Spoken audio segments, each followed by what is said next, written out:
welcome to the Northern Counties East League podcast. I'm Richard Watts. I'm now joined by League General Manager Matt Jones. Okay, hello and welcome to the official podcast of the Northern Counties East League. And after what seems like the shortest summer break ever, the new Macron Northern Counties East League season kicks off on Friday evening, and it's shaping up to be one of the most intriguing yet, with both divisions looking really competitive. The opening fixture is an exciting one as Maltby Main welcome newly promoted Doncaster City to Muglet Lane. All 42 teams are involved in the opening weekend, with the game between Loughtown and Appleby Frodingham taking place at 3:30 on Sunday as part of a groundhog weekend involving the UCL. Our Premier Division again features 20 clubs this year after the resignation of Farsley Celtic, and the new teams in the division are Liversedge and Sheffield, both relegated from the Northern Premier League Division 1 East, Horbury Town, who promoted as Division 1 champions, and Wombwell Town, who were the Division 1 playoff winners. Departures see Hallam and Silsden going up to the Northern Premier League, and Goole and Winterton Rangers relegated to Division 1. On to Division 1, and that features 22 teams again, as per last season. Our new entrants include Crowell Colts, Doncaster City, and Leeds UFCA, who have all been promoted from regional feeder leagues, Route 1 Rovers, who've transferred from North West Counties League, and Goole and Winterton, who we've already mentioned, were relegated from the Premier Division. Leaving us, Horbury Town and Wombwell promoted, Shelley, who resigned from the league at the end of last season, and Swallownest, who've been moved laterally down to the UCL. Finally, Yorkshire Amateurs, who finished bottom and were relegated to the feeder league. Both leagues look really difficult to predict, with a number of teams being tipped to do well. Now, usually when I tip a team to win the league, it's seen as the kiss of death, and clubs have even asked me not to tip them. So this year, I'm listing a number of teams that I think will do well, and hopefully, if any of these teams struggle, I won't get the blame. In the Premier Division, the two sides relegated from the Northern Premier League are expected to challenge near the top. Sheffield showed a massive improvement in the second half of last season under manager Bill Powell, but have left themselves too much to do to stay up after a poor start to the season. They managed to keep Powell in charge and look to have built a powerful squad. Liversedge moved quickly in the summer to appoint Thackley manager Danny Forrest as their new boss. Again, they look to have a really strong squad in place. The sides beaten in last season promotions playoffs, Golker United, Beverley Town and Thackley, will be hoping to challenge again, although it remains to be seen how Thackley will cope with the loss of the aforementioned Forest and a number of key players. Newly promoted sides Horbury Town and Wombwell Town will be looking to make further progress in the new campaign and push for a second successive promotion. Albion Sports, Campion, Handsworth, Penistone Church and even down to Pickering all narrowly missed out on the playoffs last year, just a number of points out. They'll all be hoping for a top 5 finish this season. Rossington Main found their second season in the Premier Division to be tougher than the first, but they've also recruited well in the summer under manager Greg Young and will look for an improvement in the new campaign. Frickley will also be looking to improve after flirting with relegation for most of last season. One team that I'm tipping to do well, I apologise to them in advance, I've not seen many other people tipping them, is Bottisford Town. New manager Lee Herrick has added to what was already a talented young squad, and I feel they may surprise a few people this year. In Division 1, again, the two relegated sides will be looking to bounce back at the first attempt. Goole had an excellent second half of last season, but like Sheffield, had ultimately left themselves too much to do to survive. The Vikings have retained most of last season's squad and also look to have made some excellent additions. Winterton Rangers have undertaken a complete rebuild under new manager Robbie Start and will be hoping for a solid campaign. Ambitious Doncaster City will look to challenge in their first season at Step 6, while Armthorpe Welfare are many people's tips to do well after making some excellent signings throughout the summer. The beaten playoff sides from last season, Dearn and District, Ilkley Town and Wakefield, would all expect to be pushing for promotion again. Wheresby Bridge Athletic finished just 6 points short of the playoffs after a really slow start to the season. They'll hope to carry that momentum into the new campaign. Club Thorn Colliery finished comfortably mid-table in their first season in the league and will hope to make further progress. Maltby Main finished firmly in mid-table after relegation the previous season. Can they challenge for a return to the Premier Division? Another team to watch, Athersley Recreation. They had a really strange season, 24-25. They looked like they were going to challenge for promotion before dramatically falling out of contention, ultimately finishing 5th from bottom, but comfortably comfortably 12 points clear of the relegation places. They'll be hoping to replicate their form from the first half of last season through the entire campaign, rather than their form from January onwards. Brigtown fell out of playoff contention towards the end of last season, but again have recruited well, including Adam Drury and Lewis Collins from Grimsby Borough. I would expect them to be challenging. With a total of 886 league games to come, plus 6 playoff matches and 43 League Cup ties over the next 40 weeks or so, there's sure to be many twists and turns. Good luck to all the sides ahead of the opening weekend. We've got 2 major rule changes ahead of the new season. One is the 8-second rule for goalkeepers. This has been introduced by the FA in an attempt to reduce time wasting. I think there's nothing more frustrating when your team's 1-0 down and the opposition goalkeeper captures the ball with a few minutes to go, throws himself on the floor, pretends to make a save, rolls about, etc. So that's designed to reduce this kind of thing. So when the referee deems that the goalkeeper has got control of the ball, so i.e. when he's caught it, he will have 8 seconds to get rid of the ball. The referee will count down 8, 7, 6. When he gets to 5, he will indicate with his fingers 5, 4, 3, 2, 1. And if we get down to 0, it's a corner. If the goalkeeper does it a second time during the game, it's a corner and a yellow card. And if he's daft enough to do it for a third time, you think you can guess what's happening. It's a corner, a second yellow card, and off he goes. The other major rule change is the captain's only protocol. This is designed to reduce dissent and unsavoury incidents, really. So in major incidents, the referee will be seen to tap his arm where the captain's armband will be. And this is an indication that he only wants to speak to the captain. And another player from the team enters this 12-foot exclusion zone, that player will be cautioned. And in steps 5 and 6, where we play, that will automatically mean that player goes for 10 minutes in the sin bin. If more than one player, as well as the captain, enters the area, then that club will potentially face a misconduct charge. That will be reported to County FA, and it's going to cost the club some money. So hopefully we'll see an improvement in less dissent during the league as the season goes on. Looking ahead to the new facilities we've got, we're welcoming Route 1 Rovers, who are ground sharing with Albion Sports. That's a new facility called My Rocher in Bradford, being a completely rebuilt facility on a former playing field. Brigtown have installed a 4G playing surface and made improvements to the rest of the stadium, while Goole are partway through their renovations with the pitch due to be completed this week at what will eventually be a completely new facility, new stands, changing rooms, car park, and the removal of the running track from around the pitch. This should all be completed by the end of March. Eccles Hill United have moved around 10 miles from Bradford and will be playing their home games at Keighley Cougars Rugby League ground. As always, thank you for your support of the teams in our league. Whichever game or games you are going to watch this weekend, with options on Friday, Saturday and Sunday, it's possible to do multiple games. Have a great time.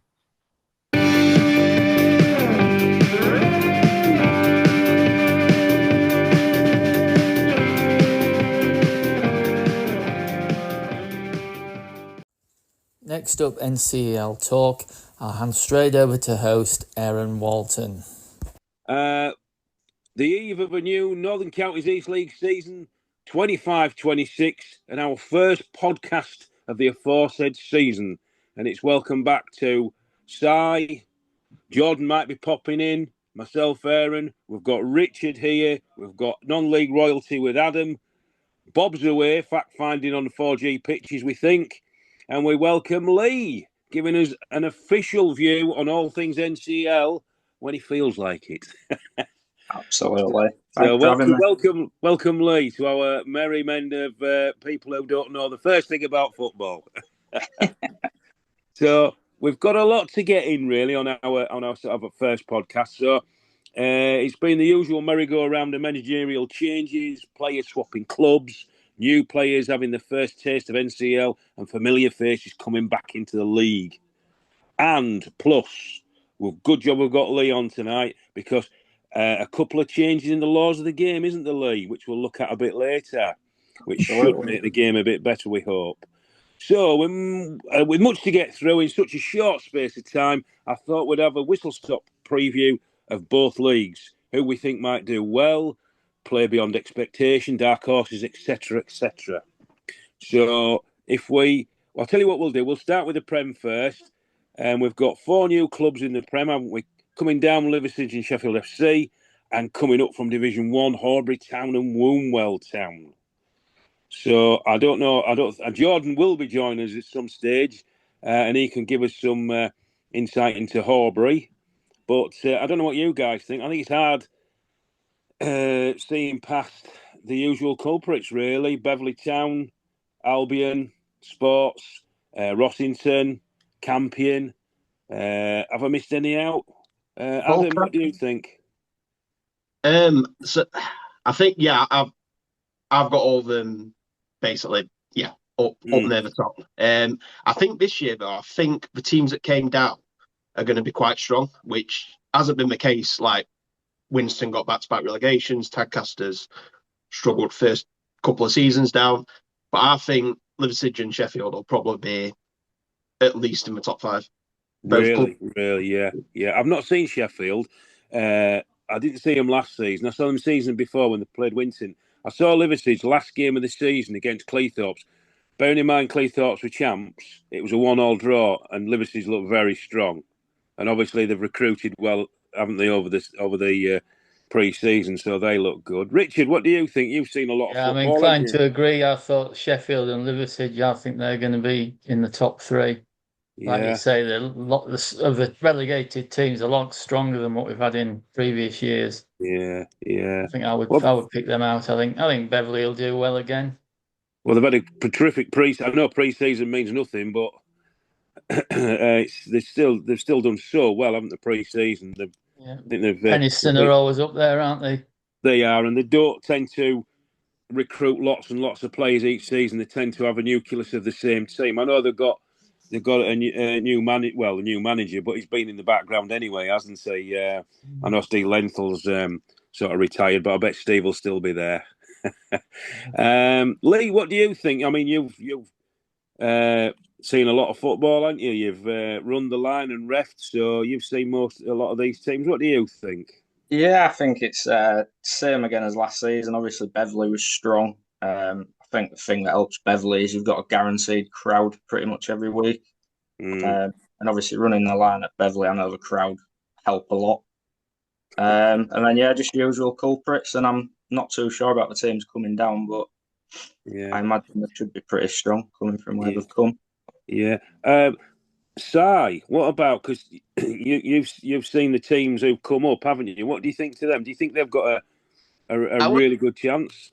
I was just going to say this. It's naturally going to talk about the teams that were challenging last year and the ones coming down. But for me, we've seen before that teams coming up, Beverley a perfect example.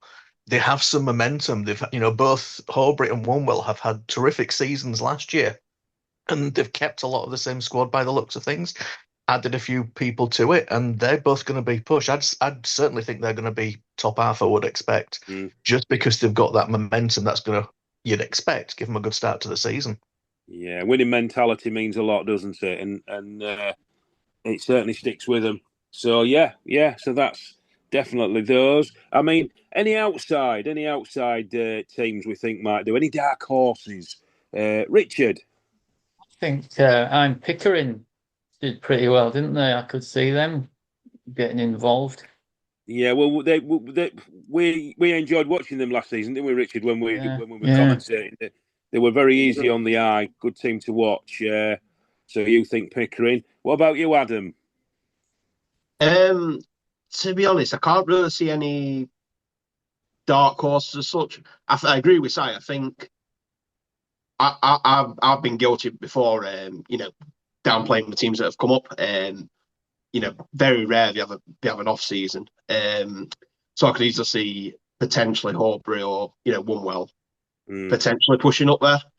Like I say, it's going to be tough, but it won't surprise me if at least one of them, are pushing for playoffs at a minimum. Definitely. Lee, have you think any dark horses? Anybody might surprise you? Yeah, I just have to echo the fact of Pickering, really. I mean, I refereed, Landham a few times last season, and although they didn't have great results, you could see they was trying to play some type of football they had planned. I do think a lot of what cost them last season is discipline. I mean, I don't know if you check the tables, but as far as I was aware, they was down there. Yeah, they do tend to like a little bit of a chat back and an argument, don't they? To be Yeah, honest. I think we did one game there last season, or it might have been just the season before. I think there was 5 red cards in the game. So Wow, wow. I assume your pencil snapped with all that writing. well, the referee certainly did. I just stood back and Yeah. observed. When you was running the line, was you over the far side or was you over on the near side? That particular night, I was on the quiet side with just a fence behind me. So it's a bit bumpy over there, isn't it? Yeah, it's certainly an uneven pitch. When you're running the line, sometimes you can see the line all disappearing. Yeah, definitely. So 2 for Pickering. Now I'm gonna say, now they'll shoot me at this club. I'm going to say Bottisford Town. Just as an outside check, they've recruited really well. So they've got the evergreen Steve Ridley. I mean, he's as fit as anybody, Steve. I know he must be 105, but he's probably as fit fit can be. You've got Jack McMenemy, Clay Bryant from Winterton. He's come back, and Josh Eccles. They've got Eddie Rogerson, Tazaire, Cooner, the goal scorer. So I think if Bottisford click, I think there might be a dark horse. But I'll probably get shot there for saying that. But they're my outside bets. So we've gone through those. Let's have a look at Division 1, and we're gonna go straight to Si. Si, 6 new clubs you've got in that league, haven't you? There's a lot of unknowns there, isn't there? There is, yeah. I mean, you've obviously got dropping down from the Prem. You've got he's not here tonight, otherwise we'll get the low down, the high down, and everything about them. Goal. We've got Winterton Rangers coming down, but you've got the likes of Crowell Colts, Doncaster City, Leeds University, and Route 1 Rovers. I don't think I've missed anybody, have I? No, 6 new clubs. Yeah, that's it. 6 out, 6 in. Couple of unknown quantities in there, so it's a bit difficult to predict. Yeah. And I think the suspects that were up there from last season are going to be there again. So the likes of Durn, Maltby, Ilkley, I think, are going to be strong again because they looked really good last season. I'd expect, obviously, Wakefield to be up there. We've had playoffs 3 times in a row. I don't think that's our way out of this division. You've got to win it. You've got to win it. And yeah, I do expect Doncaster to be strong. That's the one that everyone's sort of talking about, which might take a bit of heat off us for a bit. Yes. And I think Goole as well. I think they looked good towards the back end of last season. So I think of the 2 coming down, I thought Goole would be strong, but I've seen people say Winston as well. So yeah, I've seen them pre-season and they look good. Yeah, they look good Winterton pre-season, and they've got Robbie Start in charge, who's what he don't know about football ain't worth knowing. So he's a good man to get in charge, and they're giving youth a good chance, and they look strong. But that's by the by. So you've said the usual suspects then, Si. I'll tell you who we'll go to. We'll go to the man who follows everything in Doncaster. We'll go to Adam Gittings. Yeah, I'll be honest. I think 2 years ago in League Below Central Midlands, there were a really good title race between Durham District and Donny City. I think it might be a similar story here, but I think the other team's going to come out on top this time. I'm struggling to see past Donny City, to be honest with you. And that's what a Rovers fan as well. But yeah, I think, like I say, they've got a lot of backing, a lot of momentum behind them. That's just going to get stronger. I mean, it's a big step up, from step 7 to step 6, but I think they'll have what it takes. And then, like I say, I think the usuals. I think Wakefield will be up there. Durham District, I think, will be up there. I think Maltby they've recruited well. I think they'll have a strong season. And I feel the race at playoffs will be quite interesting as well. I think you've got like Goole, Brigg, Ilkley, and there'll definitely be a few outsiders, but unknown teams coming in from West Yorkshire. So it's going to be an interesting league this year, I think. Yeah. I think it definitely is. Lee, have you all got any thoughts on Division 1? I just think it's going to be a good division, I think, this season. I think it's certainly going to be exciting. Obviously, 6 new teams. I mean, I couldn't really guess at what's going to happen in that league. But I think it's going to be entertaining either way. Definitely. Richard? I just thought Gould did well those last quarter of the season. If they keep that sort of form, and it looks as if they've kept the players. I think they'll be up there. And I thought what Adam said about Doncaster City, you read good things about them, and he's just confirmed it. And obviously, I think Wakefield will be up there. They'd be my 3, I think. Wakefield, yeah. There's some, Kroll Colts, we'll see how they go on.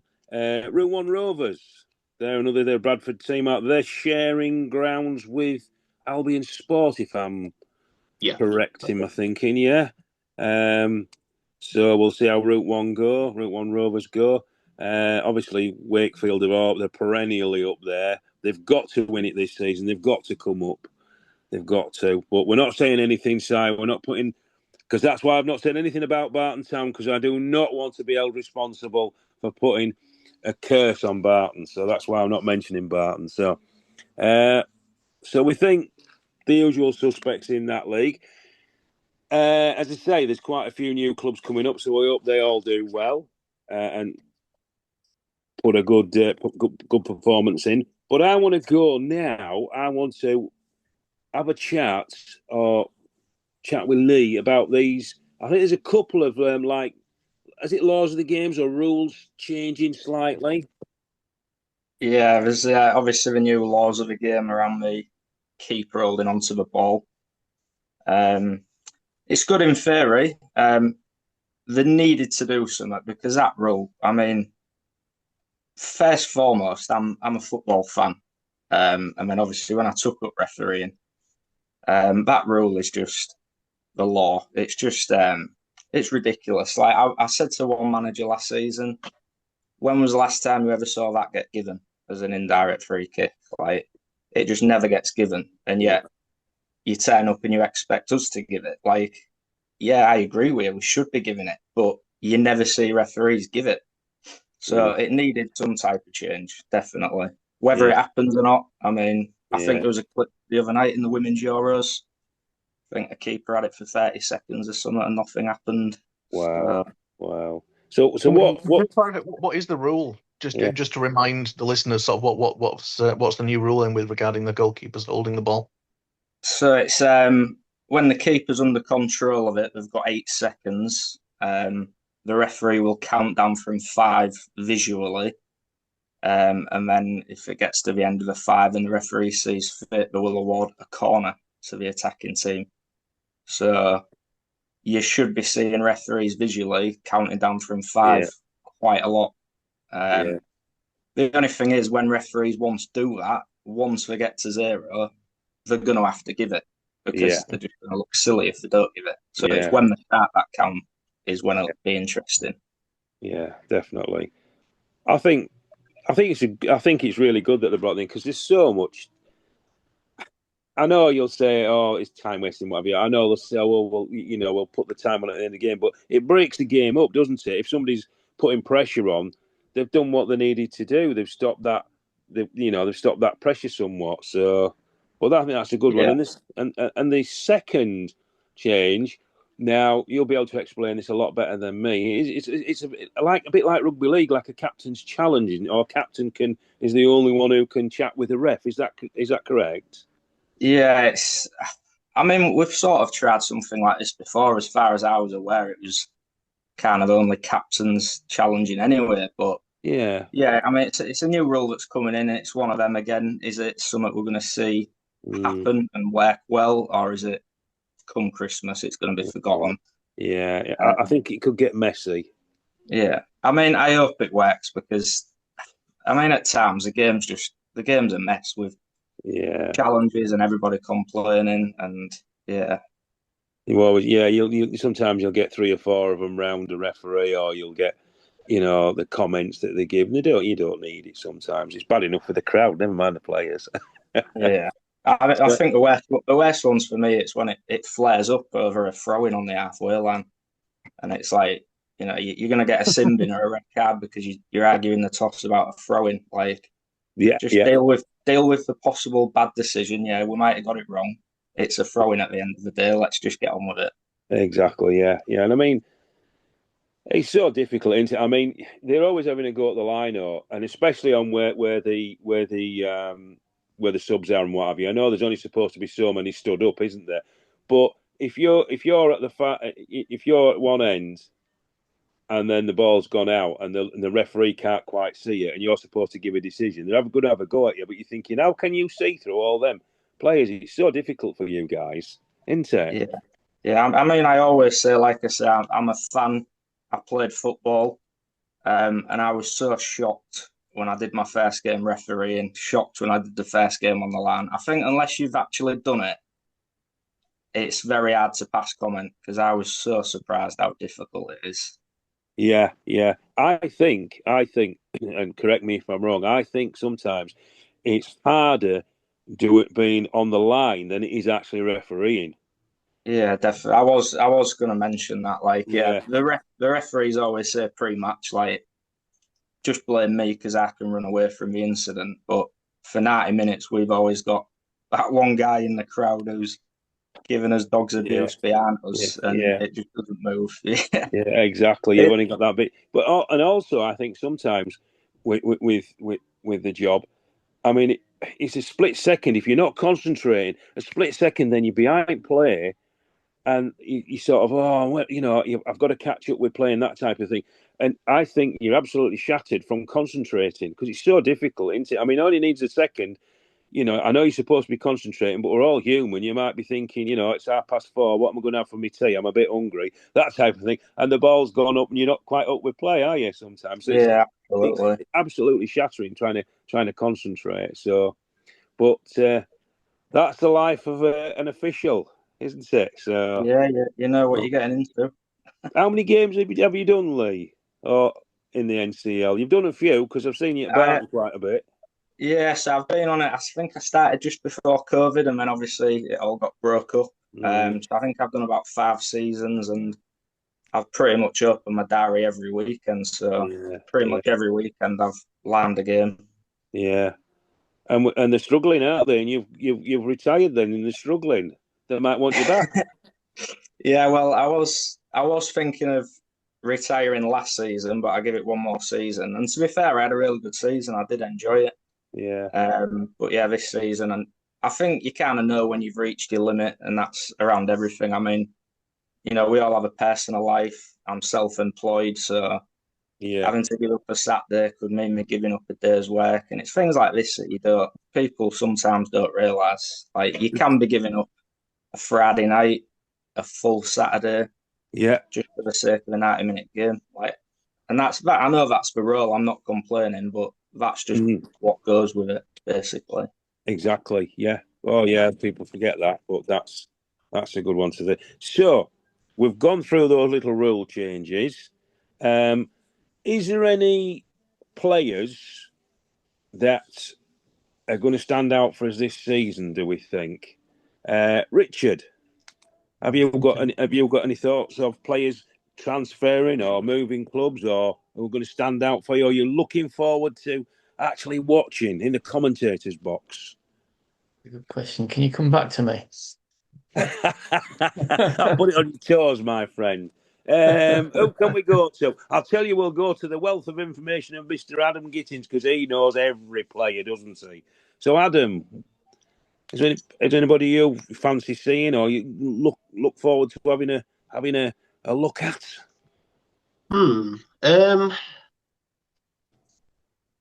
Trying to think of other clubs. In terms of, I'll go with Rosso because I know the players more about that than the others. The Fielding brothers are back. What's his name? Sorry, Callum Fielding, the goalkeeper. They had him a while ago. He's been at Hallam. He had a bad ACL injury, so he's been out for a couple of years. And his brother Reese as well, who was centre back. I think he was at Sheffield FC last season. So, like I said, both of them have joined. I think it's the first time playing at the same club together as well. And yeah, two solid players to have. And also, we've got a young lad. What's his name? I forgot his first name now. Just say his second name. Can you remember? Bowers. It's a Bowers, yeah. Bowes. Oh, Young yeah. 16-year-old kid. I think it's Oliver, actually. Oliver Bowers, I think his name is. Yeah. But yeah, I mean, he's only young, but he's going to be a good player. Rapid, skillful. Yeah. Yeah. He scored 3 or 4 in pre-season for Rosso against good teams as well. So Yeah. Yeah. he could be one to look out for this year. I think the if they can get through a full season, as I've said, because with injuries and illnesses and things, and players being unavailable, I think if Rosso can get that little bit of luck, I think they're going to have a good season. Because I think they've kept a lot of the players, haven't they, as well? Yeah, I think problem last year was we had a very young squad. We had a few experienced heads, but manager left halfway through the season.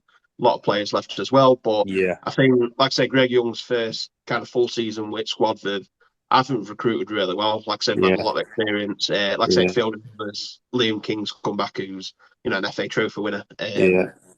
So yeah, I think we've got that good mix of youth and experience. So yeah, definitely. I think it's pushing the playoffs, to be fair. Yeah, I think so. It's just as I say, at this level, there's a lot of things in there at this level. It's not just playing well; it's making sure you can keep clear of injuries and illnesses, making sure players are available, making sure your games don't get postponed, and you don't want a backlog. There's so many things, so many variables in there. If you have a good cup run, sometimes that's detrimental, isn't it? It's not detrimental to the chairmans because the chairmans will be rubbing their hands, but it is detrimental sometimes to the teams. So that's yours. What about you, Si? Have you anybody at Wakefield that maybe have joined or you want to see again? Yeah, I think the key thing for us is and the managers themselves towards the back end of the season, especially, we're lacking firepower, and hopefully with the signings we've made, we've kind of seen to that. We've got Ash Flynn from Maltby, so he's come back for a second stint.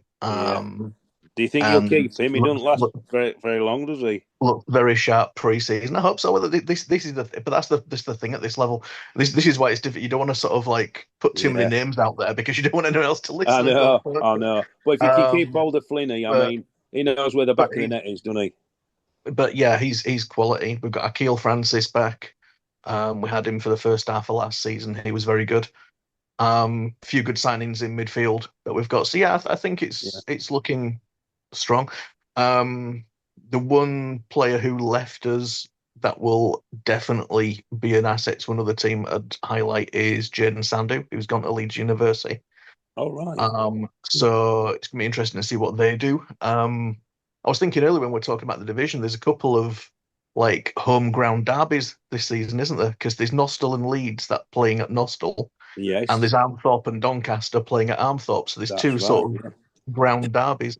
Yeah, they'll be fighting over the home changing rooms, won't they? But well, let's say that should get some good crowds for those as well. I would have thought. Where are you guys playing this season, Si? Is it Featherstone?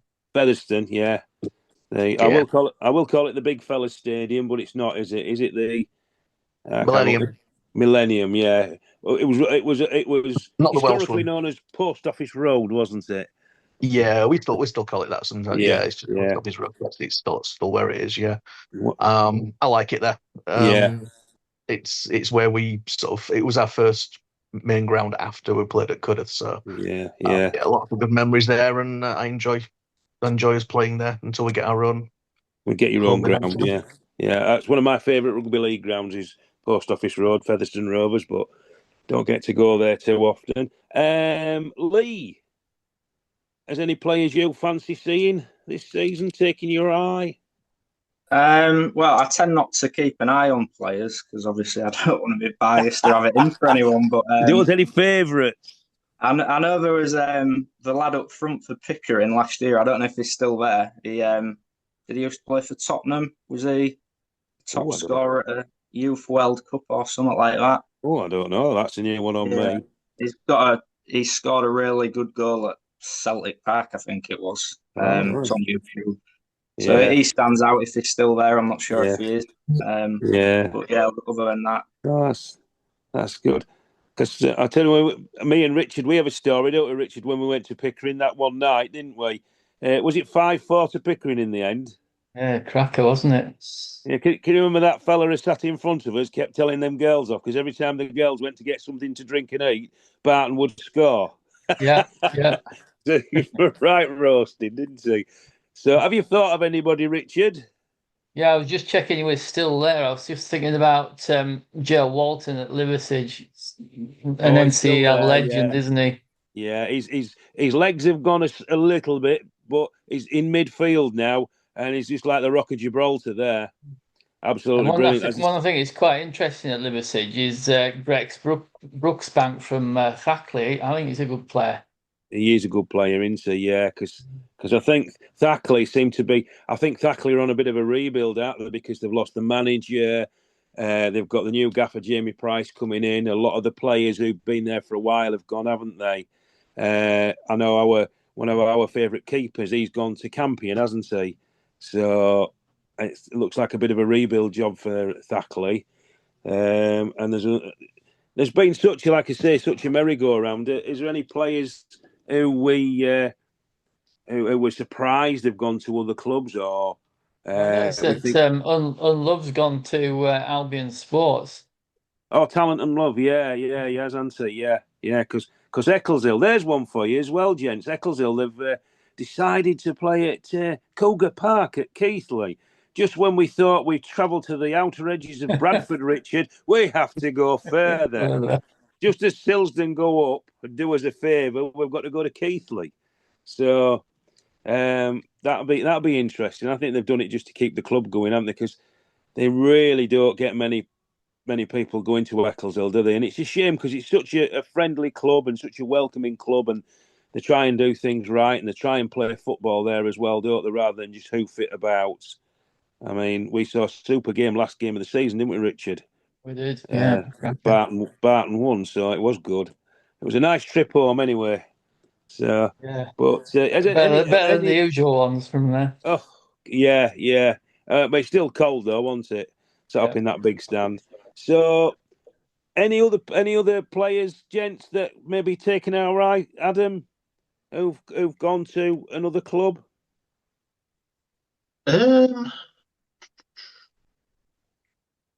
I keep putting you on the spot, mate. I apologise. Did I see Ross Duggan have gone to Maltby? Is that right? I possibly has. Can't remember off the top of my head. Someone told me he had. But if so, that's really exciting for Maltby. It is, because Ross can just... He just scores from anywhere, does Ross, doesn't he? That's the thing. Yeah, he's at Maltby, yeah. If he sticks at Maltby for the season, I think they'll have a good season with Maltby. And I think they're opening the NCEL out partly on tomorrow night. I think it's Maltby, isn't it? I could be wrong. Yeah, should be a crack about Maltby, Donny. Maltby and Donny. Are you going? No, I'm busy tomorrow night, unfortunately. But it sounds like, to be fair, it sounds like they're making like an event of it. I think they've got quite a lot of stuff on. I think they said it's pay what you feel as well. They've got like bounce castles and stuff like that, and food trucks and stuff. So it sounds like it sounds good, doesn't it? Making an effort. Yeah, making an effort. So let's hope the weather's fine for Maltby, and anybody thinking of going, get yourselves down there and support Maltby or Doncaster City and make it a good night. So anybody, I think that's covered. I don't think there's anybody. I see Alfie Dodsworth has gone to Sheffield FC.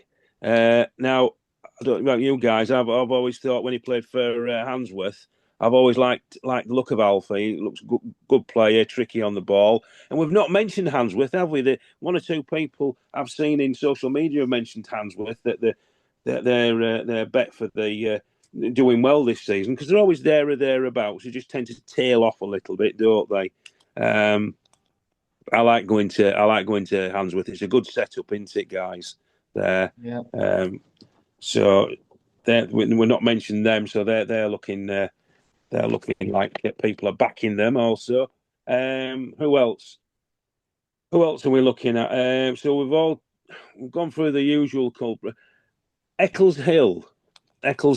Now, Richard, what do you think to Eccleshill? Obviously, they said they've moved to going to Keighley, aren't they, to play the games? So I think quite one or two of the players have left, haven't they? He said Talent and Love's gone, haven't he? Yeah, he was the captain. I think they've kept quite a few of the players, so but they're always good to watch. But sometimes, they just get those wrong results. And he's a big player in love, isn't he? Sort of like made them tick, and sort of like that last game of the season, they weren't that impressive, really, were they? I think they might have a difficult season. Yeah, could do. Yeah, I mean, it was very windy, wasn't it? And they didn't make the conditions count in the first half. So, and I think Thackley, they're on a bit of a rebuild. As we said, Knaresborough, we've not mentioned Knaresborough, have we? Now, they've gone under the radar very quiet. Always a difficult place to go at Manse Lane, as we well know ourselves, Richard, don't we? Have you ever in the cup final, didn't they? Yeah. They made something of that. Have you ever run the line there, Lee, at Knaresborough? Is it a bit too far for you to go? I think I was due to be there, and it was during that time when we all had about a month off. So, all right. I've never been to Knaresborough, no. Yeah, well, you'll be careful when you're running down that touchline because there's a brick wall about 4 yards away. Yeah, as there is quite a few. Yeah. So, and then in Div 1, I've seen one or two teams pre-season, but Glasshoughton, have they sort of got any new players? Do we know? Or Ilkley, Harrogate Railway, Maltby, Selby are always looking pretty strong, aren't they? Selby in that league. Someone, to be honest with you, someone who I don't think they'll get playoffs, but could be a bit of a dark horse this year. Armthorpe. They've made some good signings, and I watched them against Rosso, and I know it's all the pre-season, but they played it around really well. To be fair, look, a very well organised team, and I think they'll. I weren't sure how they'd do this year because they've been, like I say, mid-table, lower end last few years, but they seem to, like I said, done some good business, and I don't think they'll be at playoffs, but I think they'll be not far off. Not far off. People say that, yeah. I've seen a few comments to that effect. So, yeah. Yeah. And I think we're going to leave because we're running out of time. Just a mention of Bricktown and their 4G pitch. I don't know if you've seen any pictures of it. It's looking really nice. They've got all the railings around the side, and it looks superb. They've made a real good job of that. And I think I'm going to say it very quietly, but it could be Briggs' year this year. It's a bit like Wakey, isn't it? It's not quite. They always play some good football, but not quite. So I'm hoping Briggs are up there with you guys, Wakey, and one or two others. So if we quickly go around then, so I'm going to finish on your one team who you think's going to go up. We've had so Si, in your division, who do you think's going to go up? Don't pick your team because you'll put a jinx on them. Yeah, I'll go with everyone else. Then Donny City. That's the main okay. Adam, either division, which one do you think will go up? Your tip for the top. Division 1, Donny City, and then Premier Liversedge. Richard. Yeah, I'm going Liversedge in the Premier and Goole in Division 1. Right. Lee? I'm going to stick with Beverley because I think they obviously just missed out last season. And then, I'm going to go with what you said about the new pitch, Brig. I went there a few times last season.